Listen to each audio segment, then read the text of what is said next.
This is breaking down the Bible, the Hebrew scriptures. Okay, guys, so basically this here's going to be a short, down and dirty quick on your current holiday, okay? And this is better known as the Hebrew question and answering section. But a lot of you guys have questions about these pagan holidays, and you won't go out there and look them up. Listen, most of the holidays are a distraction from the holy days that you should be observing. This is not a day that you want to be observing or giving some type of glory or honor to. Okay? This is not a good day for you to be out there celebrating this festival, because that's what it is. Better known as Valentine's Day or Saint Valentine's Day. And a lot of you guys don't even know what this really is. Do you even know that the Roman Catholic made this day up? It's a pagan holiday. Why are you even entertaining the thought process of this? And another thing that you're not paying attention to. Look there on your screen. This guy is down on his knees. He's submitting himself to her on his knees. When it should be the other way around. And a lot of you not even getting that. Did you not know that the man is the prize? These pagan culture got this whole thing turned all the way around. You're worshiping her. You don't worship a woman. But if you're in the Kemet, they believe some form of the woman is God. Better yet, the so-called black woman is God. This simp, weak individual with his knees on the floor or the ground is worshiping a woman. I never said you could not honor her in some appropriate form. But you don't worship her. You stupid, simple men are out there worshiping women.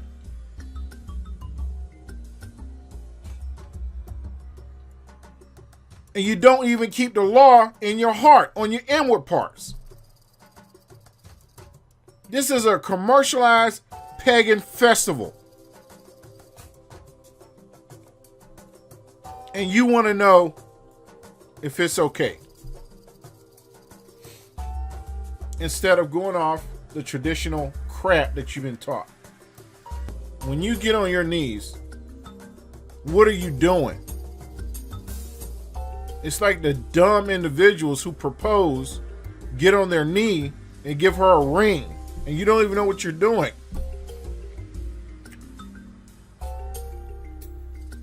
That is traditional man marriage, not by the book, not by the Hebrew scriptures. Not by the law. My words for those who know the law, growing into the law, study the law, exercise the law, and continue in the law. These are my words for them. You that are coming in,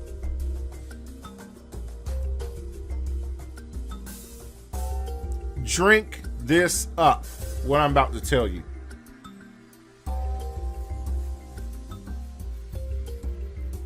You were taught wrong. That's not proper law. That is not the common law of our people. It wasn't done this way.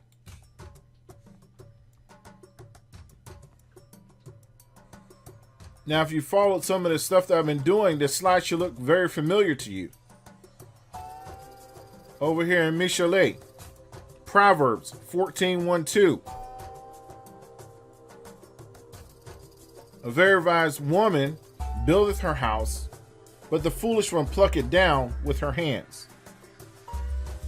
He that walketh in his uprightness feareth the master. In your books, it may say the Lord. But he that is in perverse in his ways despiseth him.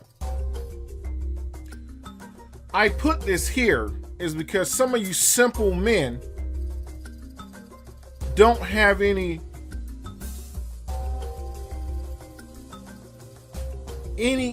at all brain power. I got to choose my words carefully here. You don't have the brain power to think past the commercialized process, and you won't even go look this stuff up.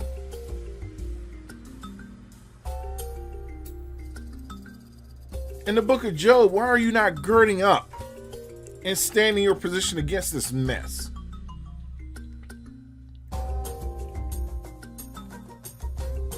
Your woman tells you she wants Valentine's Day stuff. Who's in charge of the house? She's been taught to take over the house, and you haven't even been taught to lead the house. So who's going to win? And then when you learn that you're the master, you're the king, and you try to take over the house, now you got a fight on your hands. Because now you're identifying, you're associating who and what you are and what position you play. This society is full of feminism. It's designed to remove the man from the house. It's designed to move the king from his property. It's designed to put her in that position for control.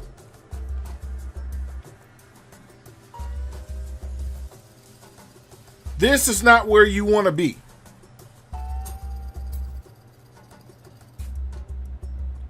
And what is this boyfriend and girlfriend thing?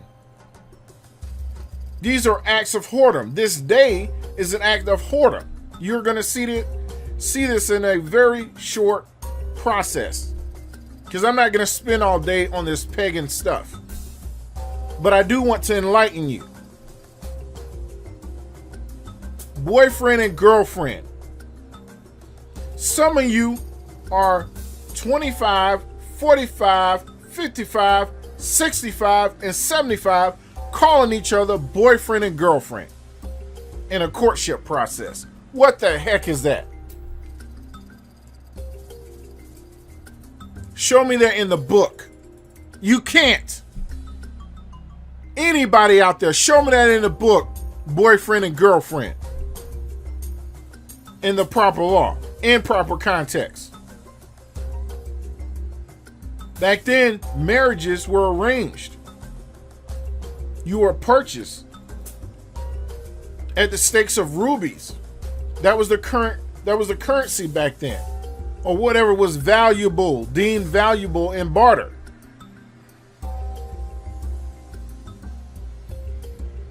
But a lot of you don't know that either. The man, the father had say-so about his son and or daughter. They were to be married. There was no boyfriend and girlfriend. There's only courtship. And proper marriage is not some piece of paper from the state or some county.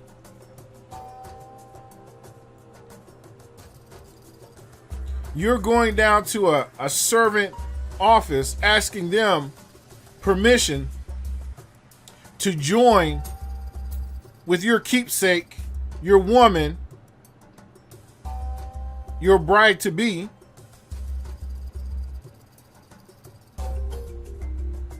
Your license, you're getting a license, people, a contract. You're asking somebody else to recognize your marriage, when in fact, you can write it down on paper and present it yourself. Because a license is permission. Show me in the book where it says that you need permission to get married other than the men and the women who are agreeing to such so into this modern form. The state becomes primary equity holder in your marriage, your contract marriage, your worship document. For those who really know the law, the state is your God.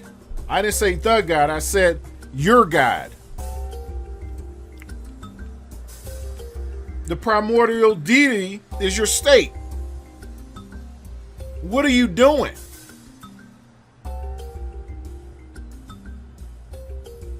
That particular type of union is a contractual obligation between three parties when you go there. And more than likely, it's some kind of Christian priest. I don't care what title you get them, it's still Christianity. It's based off of Public Law 97-280, and you don't even know it. They make up the crap when they join you guys together, excuse me, in contract. This stuff is getting me a little excited here. I don't like sin. You shouldn't either. But listen, marriage is nothing more than a man going up into a woman. That's by the book, even if you're concubines.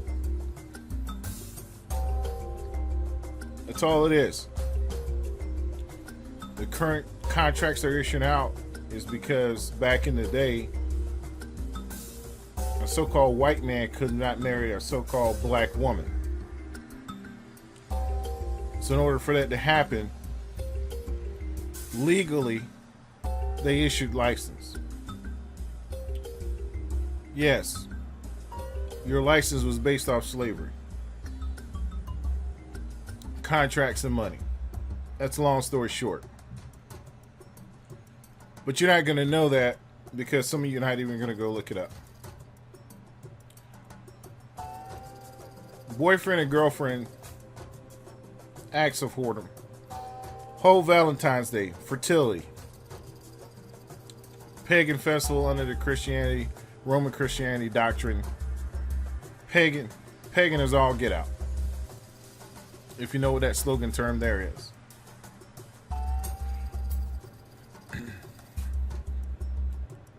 Listen, you guys gotta wake up.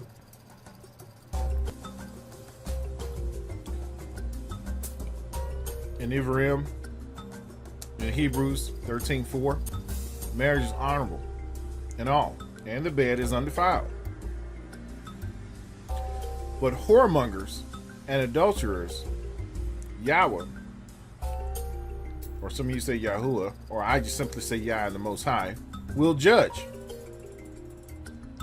5, let your conversations be without covetousness, and be content with such things as ye have.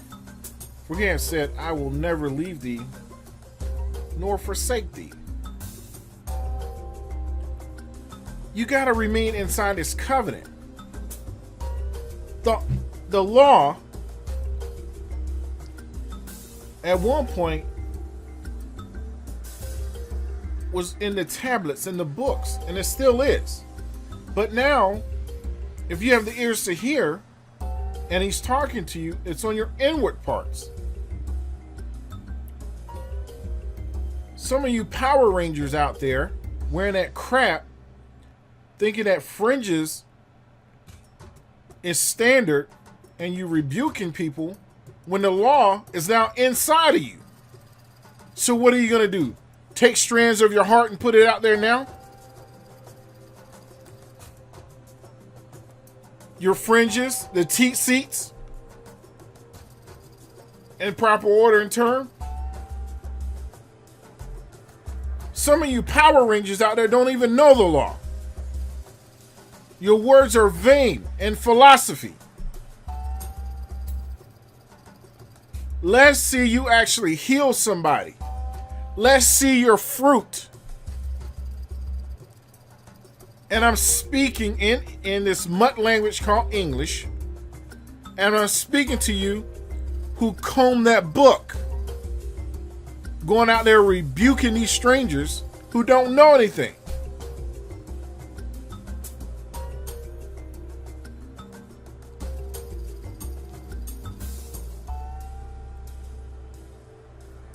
Amazing. Simply amazing. I'm going to try to stay on track here because some of y'all just get me riled up. You need the book thrown at you, the real book.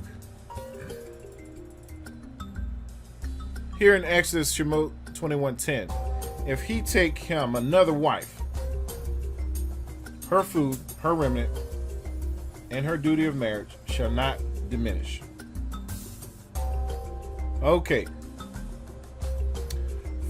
I'm going to read the rest of it, so I'm going to go back and explain this to you. 11. And if he do not these three unto her, then she go out free without money. Now listen. Get this and get this well. All seed that comes from the man by way or via the woman is still the man's property. I do not care if you're contractually married to the state and whatever you're calling woman and wife. I'm going to say that again. All property that comes from a man, his seed, whether you want to call it a daughter or son, is property of the man. I don't care if you have a marriage contract with you, the state, and your current wife. He who creates it owns it.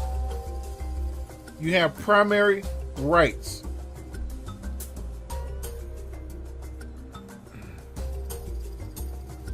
Now, if you know the term polygyny, when a man takes on another wife, he cannot diminish the first wife or the first wife's remnant. He cannot reduce her food. He cannot reduce her clothes. He cannot reduce sex. That's all he's entitled to give you. All that other stuff he gives you is just bonuses.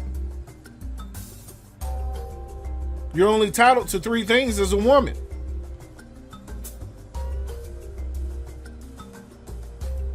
You're not entitled to a luxury car.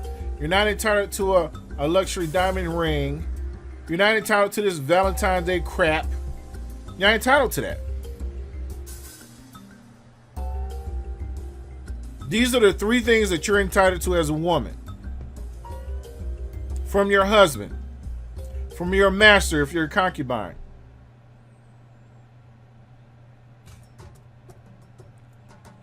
If he so chooses. I don't want to hear that crap. He's the head of the household, but I'm the neck that turns it. Well, he has a neck. The Most High already gave him a neck. You are a helpmeet.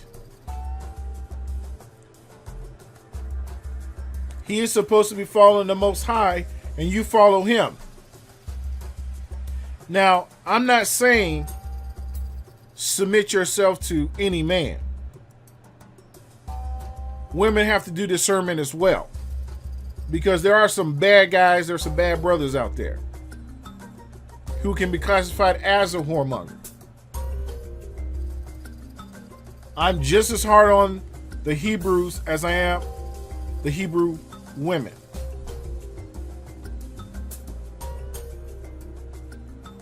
So if you didn't catch that part, I'll say it again. I'm hard on the Hebrews, men, just as I'm hard on the Hebrew women.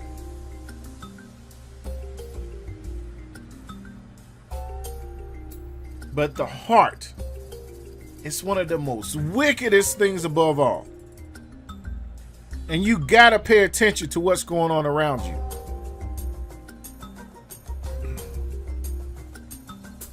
Some of you simply don't know. Some of you don't get it. Some of you don't want to get it. Some of you want to live in the world.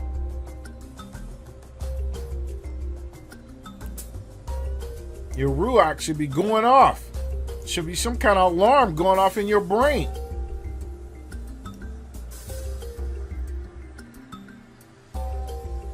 But some of you are not going to do it. You want to feel good. You can feel good under the umbrella of the house of Israel. Yahudah. The Yahudims. A lot of you call yourself black man. You're a colored man, a dark man, a Shakur Yahudim. Black has no standing in any court. So if you're Israel, you should be changing your license to Yahudims. Israelites. If you know what that word really means when you break it down. Israel. Call yourself Yahudah. Yahudim. Part of your tribe. Your nation. You will never hear me, other than in some lecture or some seminar, call myself black or an African American. I will use the words so-called in reference to what my point is when it comes to those words.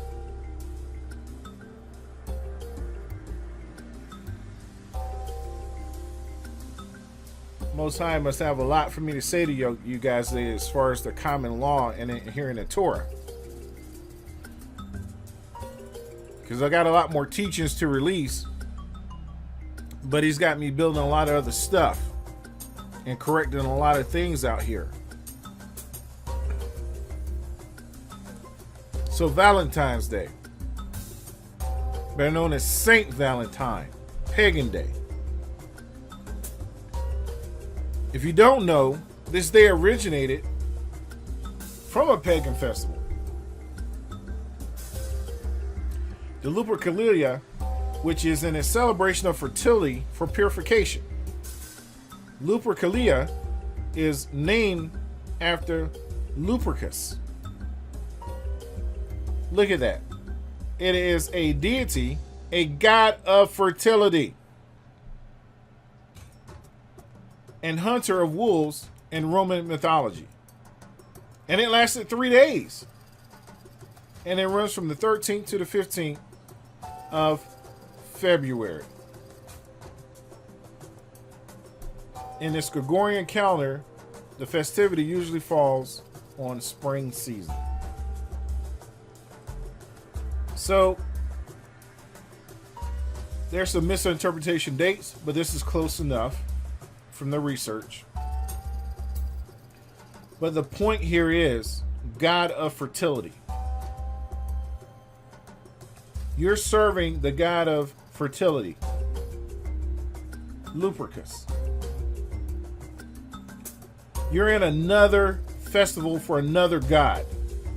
Does the book not say have no other Yah, El, Elohim before I and or me in English? Does it not say that? Does it not tell you not to follow the ways of the heathen? Google my words. Believe nothing I say. Google my words. When I say the book says, go Google my words. I'm not just here to make you think.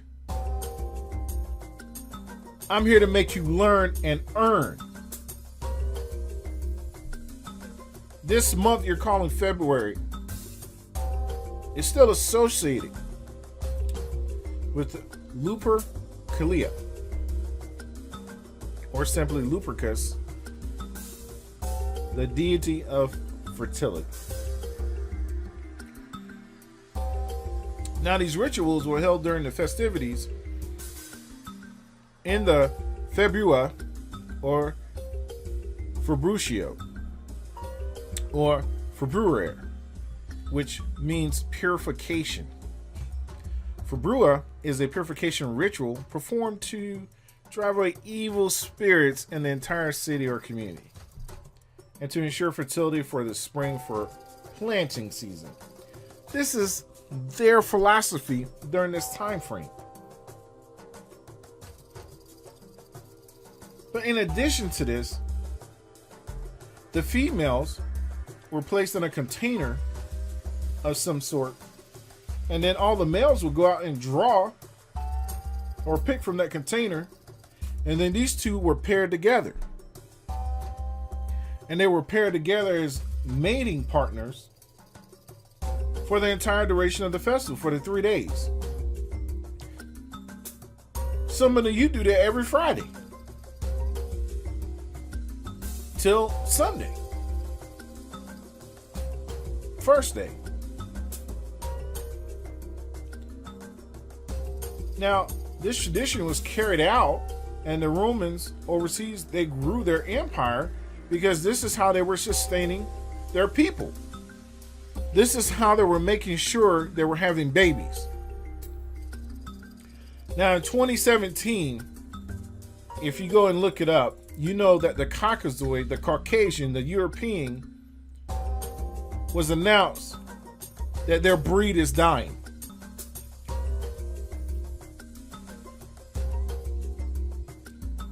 You got to look at judgment.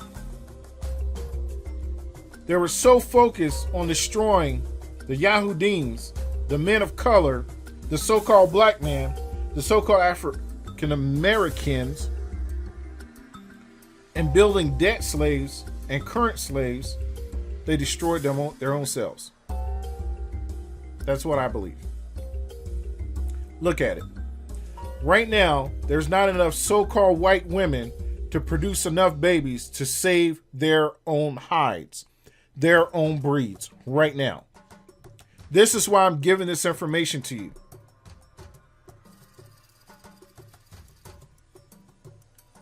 Think about what I'm telling you. Go look this up. The so-called white man, white woman,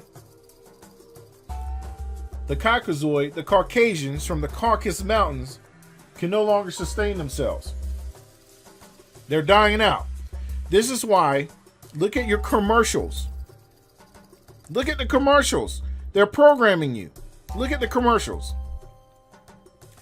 They're now pairing up the so-called black man with the so-called white woman, but in abundance, you see more commercials of the so-called European white man, the so-called Caucasoid, with more women of color on the commercials. Look at the commercials. They want to join so they can save their race. They don't want you to know that. You just think it's a commercial for whatever the product is. Look at the Valentine's Day commercials. Look at the jewelry commercials. There's a lot more flavor in there. There's a lot more melanin in there. There's a lot more color in these commercials these days. Look at them. And they just started ramping up in the last year or two. Maybe 3. But again, back to this slide where it says willing females. This is what they were doing in order to preserve their nation, their race, their kind. Now listen, next to the 1st and 2nd century, the Christian or Catholic religion started to grow. Much of the pagan cultures and traditions were also assimilated and reinvented to fit the Catholic tradition and to attract early pagans to come to Christians. Do you see that? Do you see that now? 496, after the death, this Pope, and everybody gets into it that likes this holiday. I didn't say everybody in the world. I say everybody that likes this holiday.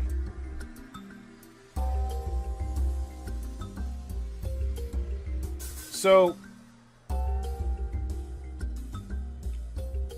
under this Emperor Claudius, during his reign, Valentine, he was a young priest. And in his desire to perform Christian duties of administrating weddings and ceremonies and aiding prisoners, he disobeyed the orders of this emperor. What Claudius wanted was the men, before they got married, to serve in the Roman army first. If you don't know anything about today's military, it's all Christianity. It's a Roman army. It's a Roman Christian army. I don't care whether you're Air Force, Marine, Navy, Coast Guard, the biggest one, Army. It was all on one umbrella. You were branched out. You're still the Roman army. You're still under the Roman Christianity rule. If you don't believe me, go ask one of your chaplains. Because I guarantee you, every one of y'all have a chaplain in that branch. So, as the story goes, when this so-called Saint Valentine refused to send them to the army first before he married them, he was incarcerated, and this emperor sent him to death. Later on, the jailer's blind daughter, he had a relationship with her. And some said the reason why, he's one of the saints is because he healed her from being blind. But there's nothing to really support that pattern. I think that's a myth too. Because you need the power of the Ruach. You need to be the proper vessel to do that. Could it be true? There could be evidence out there. But anyway, Valentine's letters, his last letter to the jailer's daughter, whom he was infatuated with, was actually considered the first Valentine's Day card. So the stationery that you're currently getting out there now is from Valentine, because the last thing before they killed him and executed him was the phrase from your Valentine. So now during the 17th century, the Valentine's Day cards were commercialized and massively produced, like they're commercialized on them right now.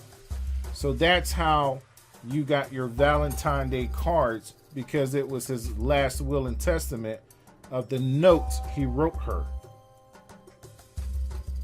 So every time you're handing somebody something in this pagan process, it's almost like it's the last time you're doing it to them.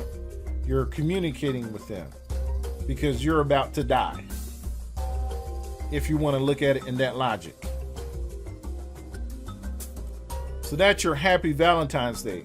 When you go get them a card, it's your last card because you're about to die because you've been sentenced to death, if you want to look at it in that manner.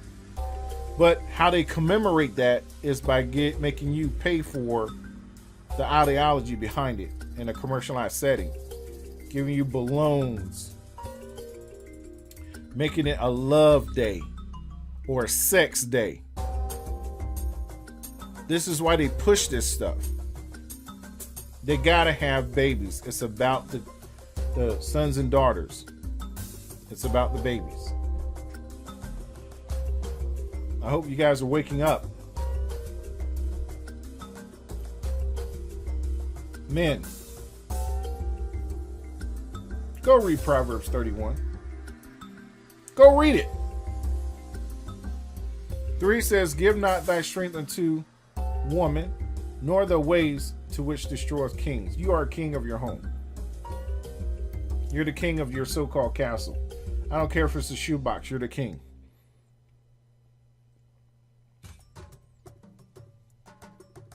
You must remain in control.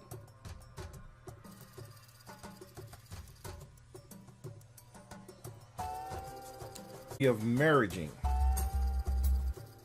Again, a lot of you don't pay attention to a lot of stuff I put here, and it's right in front of you.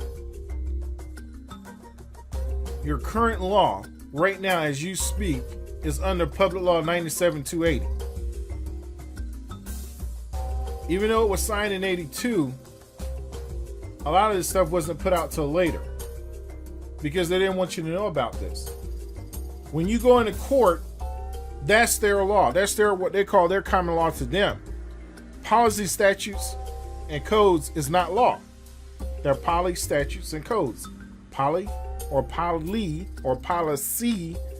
statutes, and codes. It's not law. Look up, codes are not law. Go to Google, look up, codes are not law.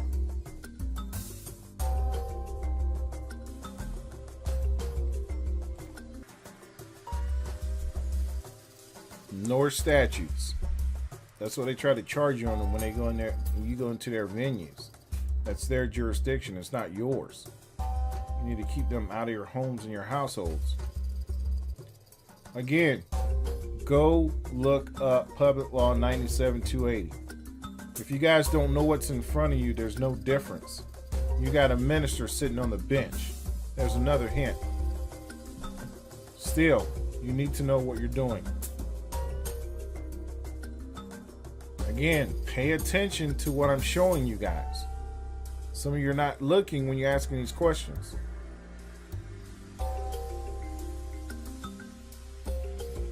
Global Chat Daddy. Go in there, build a group. You guys chat. A lot of this information is going to be on Global Chat Daddy. It's not going to be a lot of this stuff out there on YouTube and in addition to Facebook. That's why Global Chat Daddy was born. So your accounts won't be shut down when you start talking real knowledge and real truth at your perception. Go over there and sign up. All right, so again, I'm the Officer Wolf Lion. We are on Facebook. You can like and subscribe. YouTube, Facebook for comments, and Twitter. Okay, once again,